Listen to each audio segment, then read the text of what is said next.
Okay, I'd like to start with a couple of general questions, and just to ask yourself, Mike, how much do you like actors? As a director, do you like being around actors? Are you fascinated by that process? I have liked being around actors. Whether I've grown old and cranky recently, I don't know. I have enjoyed being around actors less recently than heretofore. Right. But it's very circumstantial. And so for the most part, of course you like them because they're the only people who actually put it on the screen. There's a very slack phrase, you got great performances. You don't get performances, you cause performances to be given. That's what happens. And Bryony, by the same token, I mean, do you like directors? I mean, when you've worked mainly in theatre so far, but do you respond well to directors? I mean, there's so many different types of directors, and different pieces require different things, and I think two minds are always better than one, and I'd much rather, and you may think that you're doing something sometimes, but sometimes it just doesn't come across, and you need that outside eye. The big thing about making a movie is that everybody should know what they do, not necessarily what they think. I mean, there's this terrible indictment by some Americans of British actors, which is that they're great from the neck up. But I always thought that there was a terrific difference between American actors and British actors, which was cultural. The British actor is educated to be on the stage, and it is to the stage that he will return if he possibly can, right? Mm-hmm, definitely. And it's because he commands on the stage, and his communication with the audience is direct. And on the screen, the actor has no communication with the audience at all. Sure.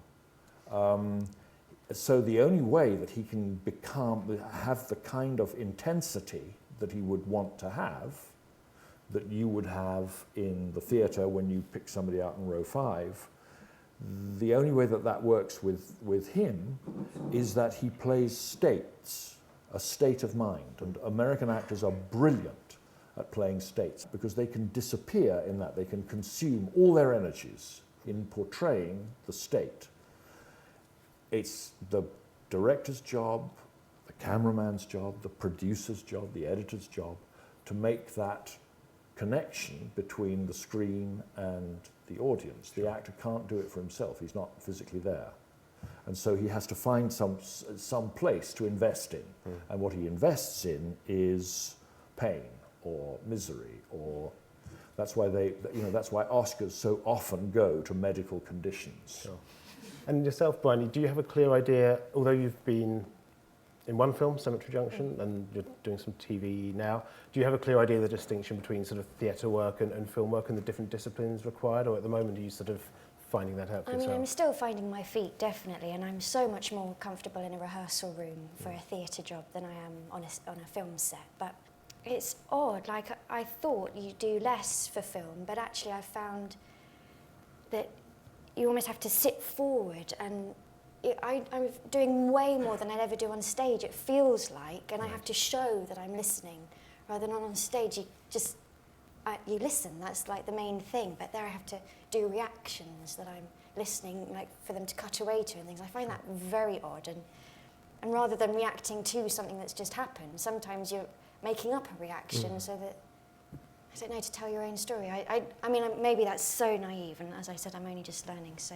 It isn't, I don't think it is naive at all. I think that there is a great mistake made about screen acting, which is that it's no acting. It's little acting. It isn't little acting. No. You know, I mean, aside from anything else, it's acting done by these colossal personalities, you know? Yeah. And so it's just not small, is it? No. Well, we're going to talk about Ellen Burstyn, because Ellen, just to remind people, and correct me if I'm wrong, she would have trained at the Actors Studio and now is the president, along with Harvey Keitel and Al Pacino.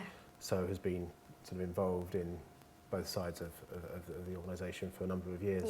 So you entered the Children's Hour. I mean, how familiar were you with Ellen's work before you took on the production, or was that someone who you were excited to meet? Or? I to be honest, I'd never heard of her. And you know what, I'm so glad I didn't know who she was, because I don't think I would have turned up on the first day, because I had such huge scenes with her.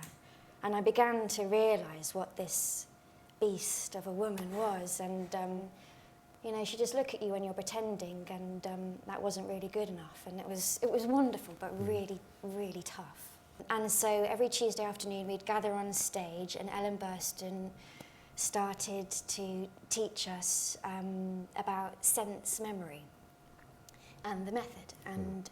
And she started with the 4 simplest things. What's the piece about? How do you as a person relate to those themes? How do you express those themes? So what mannerisms, what things did the character actually do? And then how do you repeat that? And she told this story about the first time Sophocles' Electra was done. And the main act, there's a part where Electra has the ashes of her brother in an urn. Not actually, but she thinks, and there's this beautiful, almost aria about it. And the actor, Paulus, I think his name was, put his own deceased son's ashes in the urn and brought them on, and then obviously it was affected and that was, you know, that was mask theatre all those years ago. So this isn't new. I mean, sure. It's been there for a long time, and anyway, but the sense memory, what she was talking about, there are all sorts of exercises to train your senses. So we had to, every morning when we were having our morning coffee or morning drink, remember what the cup felt like and the smell and the taste and everything, and really study that, and then create it without that. So create the table, feel the cup. Can you actually taste the cup? No, I can't. Okay, so start again, you know. And then if you've got a particularly difficult scene in a play or a film, and there's something similar in your life from your past, something very full of emotion and feeling, then you revisit that. She said a good way was to start remembering what you were wearing at that moment in your life. So, you know, feel your overcoat and the trousers and your feet and your shoes and things, and then if you were holding something, what that was, and then continue to anyone else in the room, and the sounds and the feel of the sunlight and things. And you're just being so specific about all of that. And if you really go there, then a feeling will just arise. And it will take you by surprise, and it takes you away from trying to get that feeling, you know, and it just is there for you. And she was saying that's something you do in your dressing room or in your trailer, and that sometimes you can anchor it to something. So she very generously shared a moment when she put her dog down, and she was explaining it all and stuff, and then she got to, and then I felt her ear, and that's when everything happened. And she said, so then, if you're in a scene and you get lost, anytime you get lost and you're not on feeling anymore, you just feel her ear, and you're back again, and it's just a something to keep you there. And what's good is that it's present, it's a sense, or you have a favourite stone that you hold in your pocket, and any time you just go back to that stone and you're back into that character. It's present, and it's just a different way of getting there. It's interesting. Talking about Al, he, because of course I didn't know this stuff. You just told me a load of things that I didn't know. And I can see some of it in the performance that was in the film that I made with him. He was very good with little things. When he was working up to it, when we were doing rehearsal,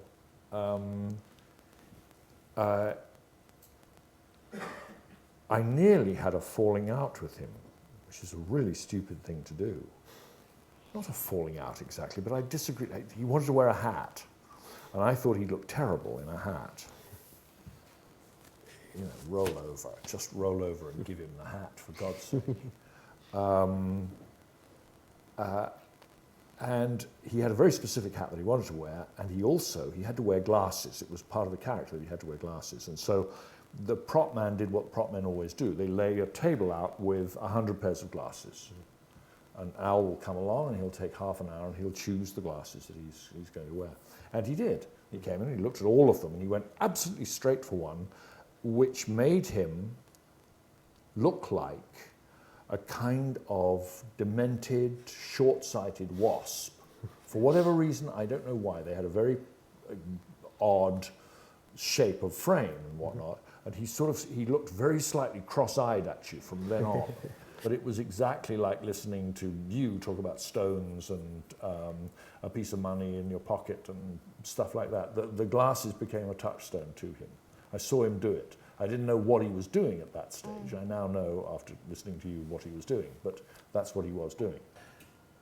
How did you sort of make sure you got the right level of performance from Pacino? He was sort of entering quite a big phase at that point with Scent of a Woman and hoo-hawing and that sort of stuff. Yeah, there was a lot of that. I mean, Heat, where he sort of explodes at various times. Yes, that's right. And well, it was difficult because I had no idea how to say to one of the half dozen best actors in the world that he was too big, that he was over the top.